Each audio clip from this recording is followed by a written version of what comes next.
Okay, let's do a little bit more of chapter 3. Hopefully finish it off. I think there's one or two in the Osler who might be worth sounding, said Bigwig. If I can talk them over, they'll be with me.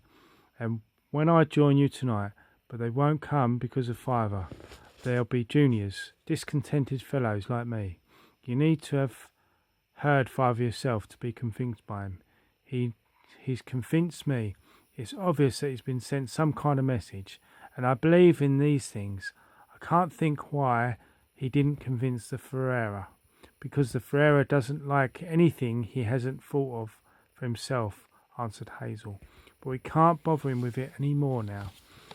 We've got to try and collect some more rabbits and meet here in Flower, and we'll start influencing too. We can't wait any longer. The danger's coming closer all the time, whatever it is.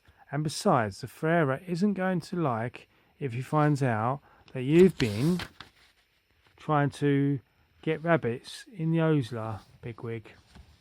Neither Captain Ollie, I dare say. They won't mind odds and ends like us clearing off, but they won't want to lose you. If I were in your place, I'd be careful whom I picked and talked to. That is actually the end of chapter 3, so I'll start chapter 4 now.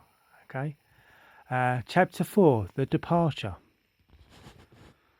Flew-in means after moonrise. Rabbits, of course, have no idea of precise time or of punctuality.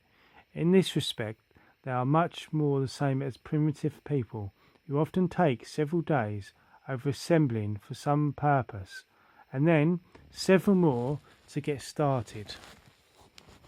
Before such people can act together, a kind of telepathic feeling has to flow through them and ripen to the point when they all know what they are ready to begin. Anyone who has seen the marantins and the swallows in September assembling on the telephone wires, twittering, making short flights singingly, and in groups over the large open stubbly fields, returning to form longer and even longer lines about the yellowing verges of the lanes, the hundreds of individual birds merging and blending in the mounting excitement into swarms, and these swarms coming loosely and untidily together to create a great unorganized flock, thick at the centre and ragged at the edges, which breaks and reforms continue like clouds or waves, until the moment when the greater part, but not all, of them know that the time has come. They are off, and they have begun once more the great southward flight, which many will not survive. Anyone seeing this, or has seen it at work, the current that flows among the creatures who think themselves primary as part of a group and who is secondary if at all as individuals, to fuse them together and impel them into the action without conscious thought or will, has seen at work the angel which drove the first crusade into Antioch and drives the lemming into the sea. It was actually about an hour after moonrise and a good while before midnight when Hazel and Fiver once more came out of the burrows behind the brambles and slipped quietly along the bottom of the ditch. With them was a third rabbit, Pippin, a friend of Fiver.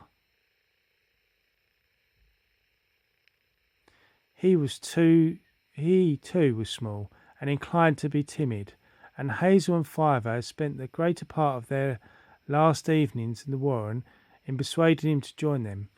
Pippin had agreed, rather hesitantly. He still felt extremely nervous about what might happen once they've left the warren, and decided that the best way to avoid trouble would be keep close to Hazel and do exactly what he said. The three were still in the ditch when Hazel heard movement above. He looked up quickly. "Who's there?" he said. "Dandelion?" "No, I'm Hawkbit," said the rabbit who was peering over the edge. He jumped down among them, landing rather heavily. "Do you remember me, Hazel? We were in the same burrow during the snow last winter. Dandelion told me you were going to leave the warren tonight.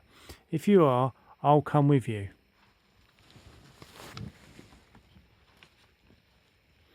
Hazel could recall Hawkbit, a rather slow, stupid rabbit whose company for 5 snowbound days underground had distinctly tedious. Still, we thought, this was no time to pick and choose. Although Bigwig might succeed in talking over one or two, most of the rabbits they could expect to join them would not come from the Oslo.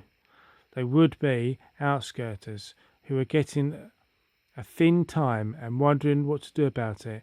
He was running over some of these in his mind when Dandelion appeared. Okay, guys, I'll leave that with you. Good night. Speak to you soon. Love you loads. Bye.